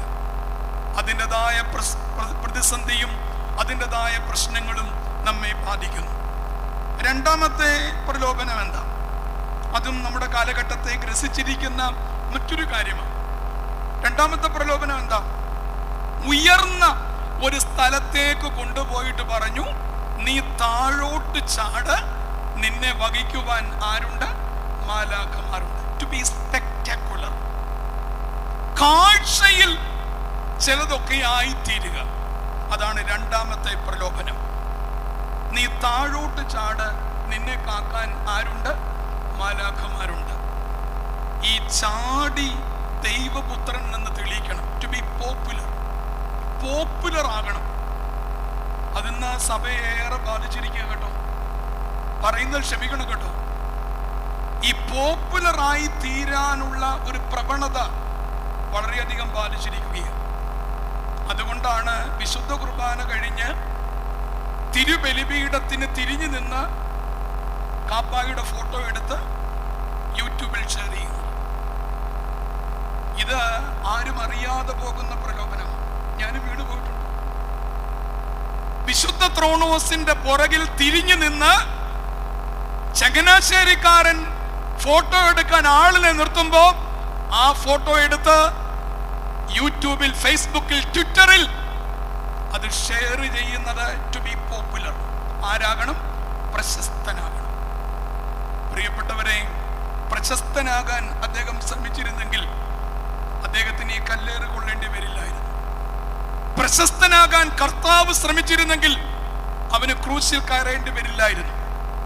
സാത്താന്റെ രണ്ടാമത്തെ പ്രലോഭനം ഇതാണ്. നീ എന്ത് ചെയ്ത്? ചാടി ആരെന്ന് തെളിയിക്കണം? ദൈവപുത്രൻ എന്ന് തെളിയിക്കണം. തീർന്നില്ല. അവിടെ ഗ്രീക്കിൽ ഉപയോഗിച്ചിരിക്കുന്ന വാക്ക്, അത് നമ്മൾ ചാടുക എന്ന മലയാളത്തിൽ, ചാടുക എന്ന് വെച്ചാൽ എന്താ? ഒരു സ്ഥലത്ത് നിന്ന് ജമ്പ് ചെയ്യുക. പക്ഷെ അങ്ങനെയല്ല സാത്താൻ പറഞ്ഞത്. ജമ്പിങ് ആയിരുന്നെങ്കിലും കുഴപ്പമില്ലായിരുന്നു, ചിലപ്പോൾ കർത്താവ് ജമ്പ് ചെയ്ത് പോയേനെ. സാത്താൻ പറയുന്ന വാക്ക് ഗ്രീക്ക് ഭാഷയിൽ, മൂലഭാഷയിൽ ഇങ്ങനെയാണ്: പല്ലേ സൗട്ടോൻ കാട്ടു. പേടിക്കണ്ട, കേട്ടൊന്നും പേടിക്കണ്ട. പക്ഷേ നമ്മൾ പുതിയ പുതിയ നിയമം പഠിക്കുമ്പോൾ അതിൻ്റെ മൂലഭാഷയിൽ പഠിച്ചാൽ കുറെ കൂടെ ധന്യതയാണ്. അപ്പൊ പിന്നെ എനിക്കും നിനക്കും തമ്മിൽ എന്ത് എന്ന് കർത്താവ് മാതാവിനോട് പറഞ്ഞു എന്ന് പല ആളുകളും പറയുമ്പോൾ ആ തമ്മിൽ അതിൻ്റെ മൂലരൂപത്തിൽ ഇല്ല എന്ന് നമുക്ക് പറയാൻ സാധിക്കും. പരിശുദ്ധ അമ്മയാ കർത്താവിനെ കണ്ടപ്പോൾ ഒരു ദിവസം കർത്താവ് ഇങ്ങനെ വലിയ കാര്യങ്ങൾ പറയുമ്പോൾ ഒരാൾ പറഞ്ഞു, നിന്നെ ചുമന്ന ഉദരവും നീ കുടിച്ച മുലകളും ഭാഗ്യമുള്ളത്. ഉടനെ കർത്താവ് എന്നാ മറുപടി പറഞ്ഞേ? എന്താ മറുപടി പറഞ്ഞേ? കർത്താവ് എന്താ മറുപടി? നിങ്ങളുടെ വേദപുസ്തകത്തിലുള്ളതാണ് ഞാൻ ചോദിച്ചത്. ആനന്ദപ്പള്ളിക്കാരുടെയൊക്കെ നമ്മളെ ഒന്ന് കുലുക്കിയാൽ തന്നെ ചെവിയെന്നും മൂക്കിയെന്നും വായിന്നും ഒക്കെ വചനം എങ്ങനെ വീഴും. പള്ളി പോരാഞ്ഞിട്ട് എവിടെയൊക്കെ നമ്മൾ കേൾക്കുന്നവർ. കർത്താവ് എന്നാ പറഞ്ഞു? നിന്നെ ചുമന്ന ഉദരവും നീ കുടിച്ച മുലകളും ഭാഗ്യമുള്ളത്. ഉടനെ കർത്താവ് പറഞ്ഞു, അല്ല. അല്ലെന്ന് വെച്ചാ മറിയം ഭാഗ്യവതിയല്ല. അപ്പോഴാണ് നമ്മൾ പെരുന്നാളിന് പാടുന്നത്, മറിയമേ നീ ഭാഗ്യവതി. പാട്ടിനർത്ഥമുണ്ടോ? മൂലഭാഷ അറിയാത്തത് കൊണ്ടാണ്. അവിടെ അല്ല എന്ന വാക്കില്ല, മെനൗ എന്ന വാക്ക. മെനൗ എന്ന വാക്കിന് മോർ ദാൻ ദാറ്റ്. എന്നെ അവള് പ്രസവിച്ചത് കൊണ്ടോ ഞാൻ അവളുടെ പായോധരങ്ങളെ കുടിച്ചത് കൊണ്ടോ അല്ല, മോർ ദാൻ ദാറ്റ്. ദൈവത്തിന്റെ ഇഷ്ടം ചെയ്തവരാരോ അവരാണ് ഭാഗ്യവാനും ഭാഗ്യവതി. അതുകൊണ്ട് നമ്മൾ ഇത്തിരിയെങ്കിലും മൂലഭാഷയിൽ പഠിക്കുകയോ അല്ലെങ്കിൽ ഞങ്ങൾ വൈദികര് അത് പഠിച്ച് പറയുകയോ ചെയ്യണം. സാത്താൻ ഇവിടെ കർത്താവിനോട് പറയുന്നത് ബാലെ സവോട്ടോൻ കാട്ടു. ബാലെ എന്ന് വെച്ചാൽ കാസ്റ്റ്, സവോട്ടൂൻ എന്ന് വെച്ചാൽ ഡൈസെൽഫ്, കാട്ടു എന്ന് വെച്ചാൽ ഡൗൺ. ഇംഗ്ലീഷിൽ എഴുതിയിരിക്കുന്നത് ഇങ്ങനെയാണ്, ത്രോ യുവർസെൽഫ് ഡൗൺ. നീ എന്തായിരിക്കുന്നുവോ അതിൽ നിന്നും നീ മാറുക. നിന്റെ അസ്തിത്വം വിട്ടുകളയുക. നിന്നെ കുറിച്ചുള്ള ദൈവത്തിന്റെ ഉദ്ദേശത്തിൽ നിന്ന് നീ മാറുക. ഇതാണ് പ്രലോഭനം. പ്രിയപ്പെട്ടവരെ, നാം ഓരോരുത്തരെ കുറിച്ച് ദൈവത്തിനൊരു ഉദ്ദേശം അല്ലേ? എന്നെ ഒരു വൈദികനാക്കിയതെങ്കിൽ ദൈവത്തിന്റെ ഉദ്ദേശം.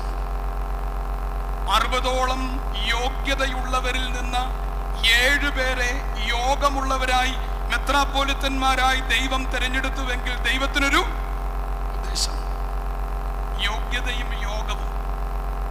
യോഗ്യതയുള്ള ഒത്തിരി പേരുണ്ട്, പക്ഷേ യോഗമുള്ളവർ ഉണ്ടാകണമെന്നില്ല. യോഗ്യതയേക്കാൾ വലുതാണെന്ത്? യോഗം. പ്രാർത്ഥിച്ചോണം. യോഗ്യത ഇല്ലേലും കുഴപ്പമില്ല, എന്ത് തരണം? യോഗം തരണമേ എന്ന് പ്രാർത്ഥിക്കണം. പ്രിയപ്പെട്ടവരെ, ഇവിടെ സാത്താൻ കർത്താവിനോട് പറയുന്നത്, നിന്റെ നിയോഗത്തിൽ നിന്ന് നീ മാറി നിൽക്കുക. ഈ പ്രലോഭനമില്ലാത്ത ആരെങ്കിലും ഉണ്ടോ? നാം ഓരോരുത്തരും ഓരോ സ്ഥാനത്ത് നിയോഗിക്കപ്പെട്ടവര്. വൈദികർ, മെത്രാപ്പൊലിത്തന്മാർ, അപ്പന്മാർ, അമ്മമാർ. നമ്മുടെ നിയോഗങ്ങളിൽ നിന്ന് നമ്മൾ മാറിപ്പോകുന്നുണ്ട്. പൗലോസ്ലീഹായുടെ വലിയ സങ്കടമായിരുന്നു ഇത്. ആ സങ്കടം നമ്മുടെ ജീവിതത്തിലേക്ക് വരാത്തത് കൊണ്ട് നമ്മൾ ചെയ്യുന്നതെല്ലാം ശരിയെന്ന് വിചാരിച്ച് നമ്മൾ ഇന്ന് പോയിക്കൊണ്ടിരിക്കുകയാണ്. പൗലോസ്ലീഹായുടെ വലിയ സങ്കടം എന്താ? റോമാലേഖനം 7-ാം അധ്യായം 18-ാമത്തെ വാക്യം, നന്മ ചെയ്യാനുള്ള താല്പര്യം എനിക്കുണ്ട്, പ്രവർത്തിക്കുന്നതോ ഇല്ല. ഞാൻ ചെയ്യുവാൻ ഇച്ഛിക്കുന്ന നന്മ ചെയ്യുന്നില്ലല്ലോ, ഞാൻ ഇച്ഛിക്കാത്ത തിന്മയത്രേ ചെയ്യുന്നു.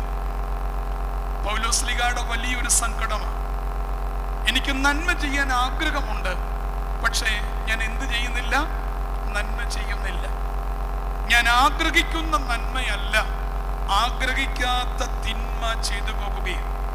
പ്രിയപ്പെട്ടവരെ, അവനവന്റെ സ്ഥാനത്ത് നിന്ന് മാറാൻ പറയുന്നത് സാത്താന്റെ പ്രലോഭനം. 1 അപ്പത്തിന്റെ പ്രലോഭനം, 2 അത്ഭുതത്തിന്റെ പ്രലോഭനം, 3-ാമതായിട്ട് എന്താണ്? കർത്താവിനെ ഉയർന്ന ഒരു സ്ഥലത്തേക്ക് കൊണ്ടുപോയിട്ട് എന്തൊക്കെ കാണിച്ചു? ഈ ഭൂമിയും അതിൻ്റെ പ്രതാപവും കാണിച്ചു കൊടുത്തു. ഇംഗ്ലീഷിൽ എഴുതിയിരിക്കുന്ന വാക്ക് ഗ്ലോറി ആൻഡ് അതോറിറ്റി എന്ന.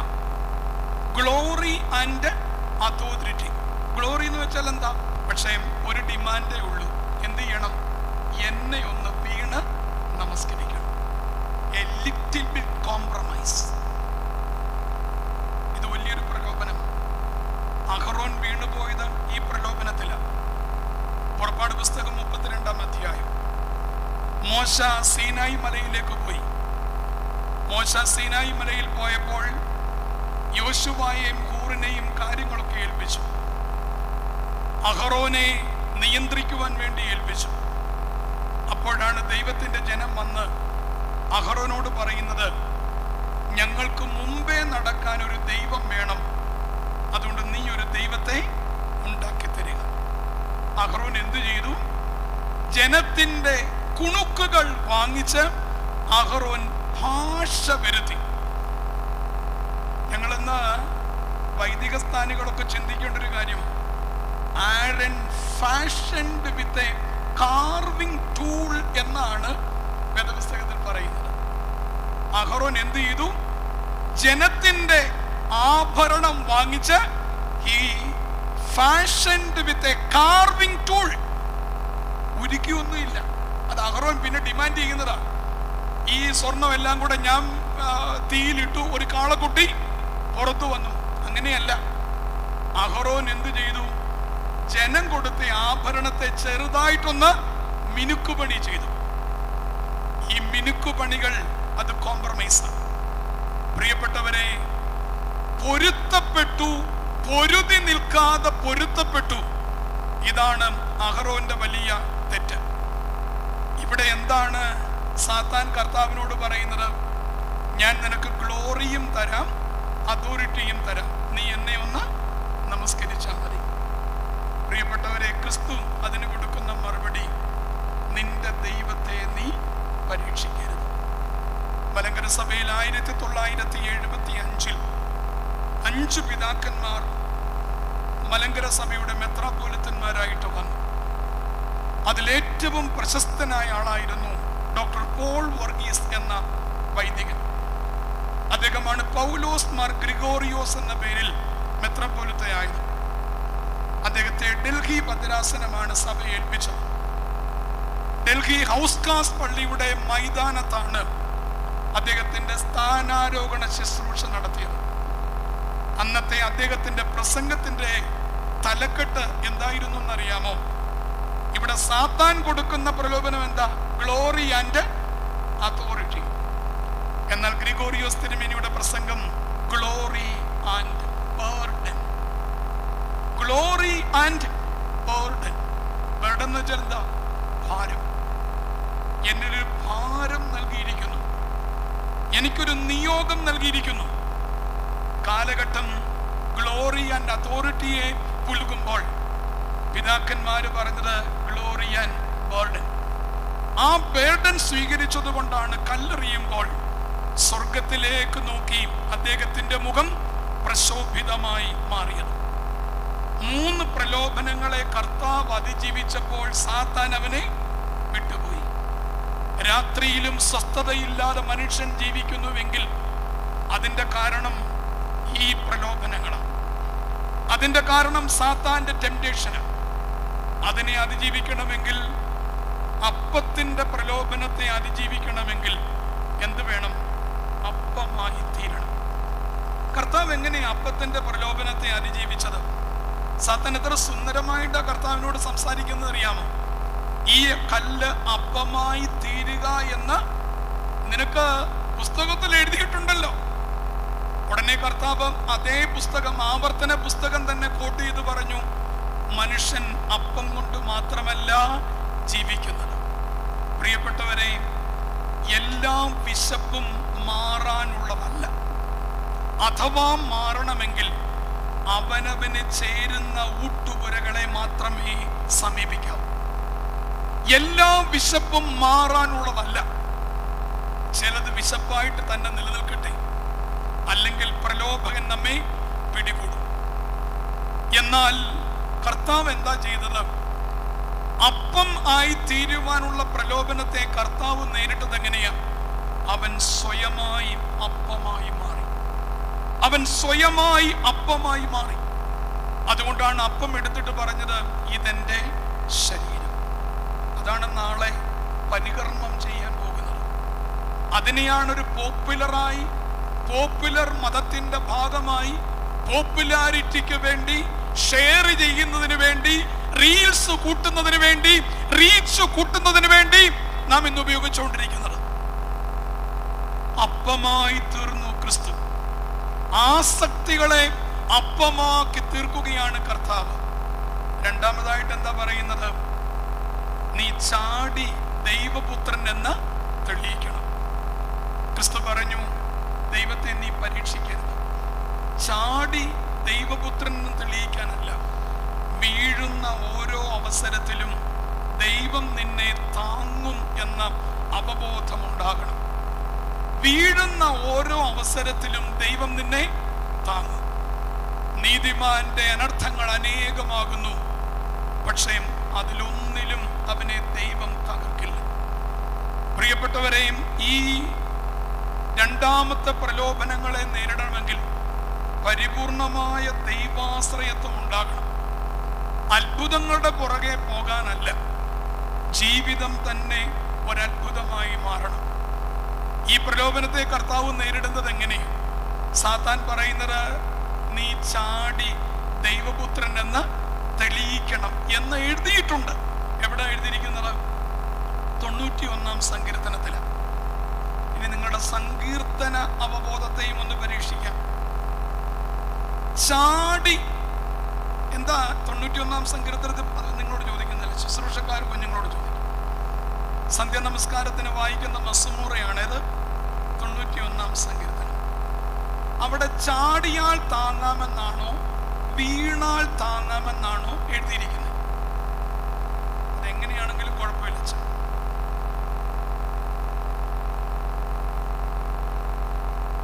സാത്താന്റെ ഈ പ്രലോഭനം എന്ന് പറയാൻ വേണ്ടി പുസ്തകത്തിൽ എഴുതിയിരിക്കുന്നത് വീണാൽ താങ്ങാമെന്ന. സാത്താൻ പറഞ്ഞത് എന്താ? ചാടിയാൽ താങ്ങാം. ചാടുന്നതും വീഴുന്നതും ഒന്നാണോ? എന്താ മറുപടി ഇല്ലാത്തത്? ചാടുന്നതും വീഴുന്നതും ഒന്നാണോ? അല്ല. ചാടിയാൽ നടുപിടിച്ച് താഴെ വീഴും, താഴെ വീണാൽ നടുവുമൊടിയും കാലുമൊടിയും കയ്യുമൊടിയും. ഈ പ്രകൃതിക്കൊരു നിയമമുണ്ട്.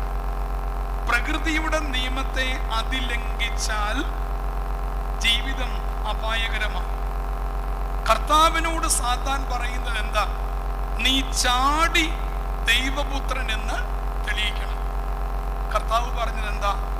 യഥാർത്ഥ വചനം പറഞ്ഞിട്ട് പറഞ്ഞു, ചാടിയല്ല, പിന്നെ വീഴുമ്പോൾ നിന്റെ കൈകളിൽ തൻ്റെ ദൂതന്മാരെ കൊണ്ട് അവൻ നിന്നെ താങ്ങിക്കൊള്ളും.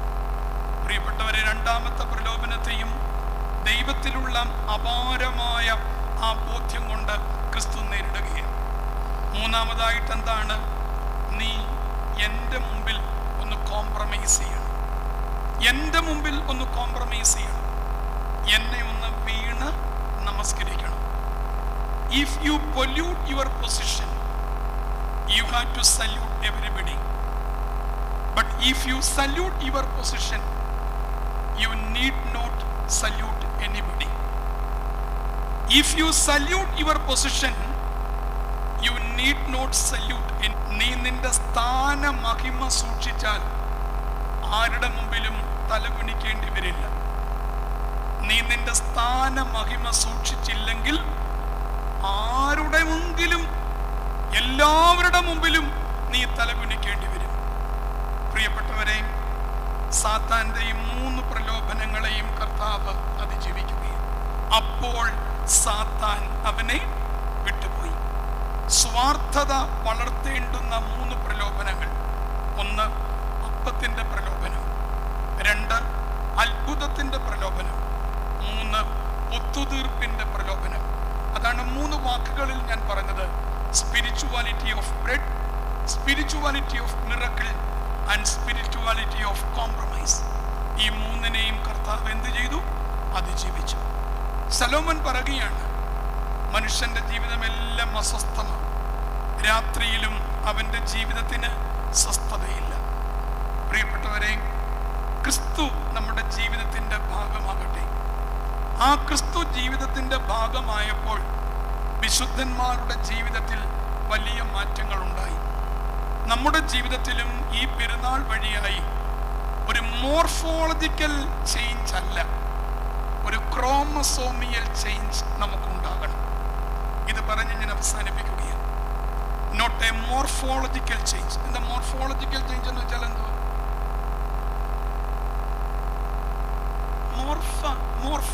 മോർഫീൻ എന്ന് വെച്ചാൽ എന്തോ? മോർഫീൻ എന്ന് വെച്ചാൽ വേദപുസ്തകം ചോദിച്ചപ്പോൾ മിണ്ടാതിരുന്നു. ഇപ്പൊ സോഷ്യൽ മീഡിയ ചോദിക്കുമ്പോഴും മിണ്ടാതിരിക്കുന്നത് അറിയാത്തതുകൊണ്ടാണോ അതോ ഇനി അച്ഛനോട് പറയുന്നില്ലെന്ന് വിചാരിച്ചുകൊണ്ടാണ്? മോർഫിംഗ് എന്ന് വെച്ചാൽ എന്താ? ആധുനികമായ ഒരു വലിയ പ്രശ്നമാണ്. നമ്മുടെ ഫോട്ടോ എടുക്കും, ആ ഫോട്ടോ മോർഫ് ചെയ്ത് മാറ്റും. സൂക്ഷിച്ചോണം കേട്ടോ, പിള്ളേരൊന്നും പോയി വല്ലവന്റെയും ക്യാമറയ്ക്ക് മുമ്പിലൊന്നും നിൽക്കരുത്. സെൽഫി അബദ്ധമാണ്, അപകടം ഉണ്ടാകും. പിന്നെ കിടന്ന് കരഞ്ഞിട്ടും കൈകാലിട്ട് അടിച്ചിട്ടും കാര്യമൊന്നുമില്ല. മോർഫോളജിക്കൽ ചേഞ്ച് എളുപ്പം അല്ലേ? നമുക്ക് വേണമെങ്കിൽ റാസയ്ക്ക് കുര്യാക്കോസ് സഹദായുടെ വേഷം കിട്ടാം. It is very easy. നമുക്ക് വേണമെങ്കിൽ സ്തെഫാനോസ് സഹദായുടെ പ്ലോട്ട് ഉണ്ടാക്കാം. It is very easy. Morphological change. വേണമെങ്കിൽ ഈ സുന്ദരിയായ മോളെ നമുക്ക് ആരാക്കാം? മറിയമാക്കാം. ഫേബ എന്നില്ല, മറന്നില്ല, ഫേബയെ നമുക്ക് മറിയമാക്കാം. ഫേബയ്ക്ക് ഒരു റെഡ്, ലൈറ്റ് റെഡ് ഗൗണും ഒരു നീല ചുരിദാറും ദുപ്പട്ടയും കൊടുത്താൽ ഫേബ ആരാകും? മറിയമാകും. Morphological change. നമുക്ക് വേണ്ടുന്നത് മോർഫോളജിക്കൽ ചേഞ്ച് അല്ല, ഒരു ക്രോമസോമിയൽ ചേഞ്ച്. നമുക്ക് എത്ര ക്രോമസോം ഉണ്ടാക്കളെ? വേദപുസ്തകം കഴിഞ്ഞു, സോഷ്യൽ മീഡിയ കഴിഞ്ഞു, സയൻസിലേക്ക് വന്നിട്ടും എത്ര ക്രോമസോം ഉണ്ട്? 46 അല്ലേ? 23 എണ്ണം വീതമുള്ള 2 പേർ. നമ്മുടെ സ്വഭാവം നിർണയിക്കുന്നത് ഏതാ? ക്രോമസോം. നമുക്ക് വേഷം മാറാം. ഞാൻ വേണമെങ്കിൽ, എന്നെ വേണമെങ്കിലും നിങ്ങൾക്ക് യോസേപ്പായിട്ട് വേഷം കെട്ടിക്കാം. എന്നെ വേണമെങ്കിലും ക്രിസ്തുവായിട്ട് നിങ്ങൾക്ക് വേഷം കെട്ടിക്കാം. പക്ഷേ വേഷം കെട്ടലല്ല, പിന്നീട് ക്രോമസോമിയൽ ചേഞ്ച്. അതിനുള്ള ദിവസങ്ങളാകണം എന്ത്? പെരുന്നാളുകൾ. നമുക്കിന്ന് മോർഫോളജിക്കൽ ചേഞ്ച് ഒത്തിരി നടക്കുന്നുണ്ട്. പെരുന്നാളിൽ എന്തൊക്കെ ആട്ടം. അതാ ഇപ്പോഴ് അടുത്ത കാലത്ത് വന്നിരിക്കുന്നത് വലിയ ആട്ടത്തിൻ്റെതാണ്. പിന്നെ കൽപ്പന ഇറങ്ങി, ആട്ടം പോരാ. ഞാനതാ പറഞ്ഞത്, നിർത്തേണ്ടടുത്ത് നിർത്താൻ സാധിക്കുന്നില്ല. നിർത്തേണ്ടടുത്ത് നിർത്താൻ ആരെങ്കിലും തുനിഞ്ഞാൽ അവനെ ട്രാക്ടർ ഓടിക്കുകയും ചെയ്യും. പ്രിയപ്പെട്ടവരെ, ഈ പെരുന്നാളിൽ നമുക്കൊരു മാറ്റത്തിലേക്ക് വരാം. യഥാർത്ഥ ക്രിസ്തീയ ഭാവത്തിലേക്ക് വരാം. ഒരു ഔട്ട്ഫിറ്റഡ് ആയിട്ടല്ല, ഒരു ഇൻബിൽറ്റഡ് ആയി. അതിന് സാത്താന്റെ ഈ 3 പ്രലോഭനങ്ങളെയും നമ്മൾ അതിജീവിക്കണം. To be relevant, to be spectacular, to be compromise. ഈ 3നെയും അതിജീവിക്കണം. അങ്ങനെ അതിജീവിക്കുമ്പോൾ നമുക്ക് എന്ത് കിട്ടും? നഷ്ടപ്പെട്ടു പോയ സ്വസ്ഥത തിരിച്ചു വരും. അഹങ്കാരം മാറും, അഹംഭാവം മാറും. നമുക്ക് ശലോമോനോട് പറയണം. അപ്പോൾ സഭാപ്രസംഗി 2:22 അങ്ങ് പറഞ്ഞല്ലോ മനുഷ്യന് സ്വസ്ഥതയില്ല എന്ന്. പക്ഷേ ഞങ്ങൾ ക്രിസ്തുവിന്റെ ഭാവത്തെ ഞങ്ങളുടെ ഉള്ളിൽ സംഗ്രഹിച്ചപ്പോൾ ഞങ്ങൾക്ക് എന്തുണ്ട്? സ്വസ്ഥതയുണ്ട്. കല്ലേറുകൊള്ളുമ്പോഴും സ്വർഗത്തിലേക്ക് കണ്ണുയർത്തിയ സ്തെഫാനോസ്, അമ്മയുടെ ഒക്കത്തിരുന്ന് ഞാൻ ക്രിസ്തുവിൻ്റെതാണ് എന്ന് പറയുമ്പോൾ, നാക്ക് പിഴുതെറിയുമ്പോഴും ആ നാക്ക് ചലിച്ചുകൊണ്ട് പറയുകയാണ് ഞാനും ക്രിസ്തുവിൻ്റെതാണ്. ഒരു ക്രിസ്തു ഭാവത്തിലേക്കുള്ള വളർച്ച, അതാണ് നമ്മുടെ അസ്വസ്ഥതകളെ പരിഹരിക്കാനുള്ള മാർഗം. കൂട്ടിവെച്ചാൽ തീരില്ല, പൂട്ടിവെച്ചാൽ തീരില്ല, തിന്നുകൂട്ടിയാൽ തീരില്ല. ഒരു ക്രിസ്തു ഭാവത്തിലേക്ക്, ഫിലിപ്പി ലേഖനത്തിൽ പൗലോസ് പറയുന്നത് പോലെ, ക്രിസ്തുവിന്റെ ഭാവം തന്നെ നിങ്ങളിൽ ഉണ്ടാകട്ടെ. ആ ക്രിസ്തുവിന്റെ ഭാവം നമ്മുടെ കാലഘട്ടത്തിൽ നമുക്ക് തന്ന വലിയ പിതാവാണ് സ്തെഫാനോസ് സഹദാ. ആ ക്രിസ്തുവിന്റെ ഭാവം നമുക്ക് തന്ന വലിയ പിതാവാണ്, ആളിൽ ചെറുതാണെങ്കിലും, കുര്യാക്കോസ് സഹദാ.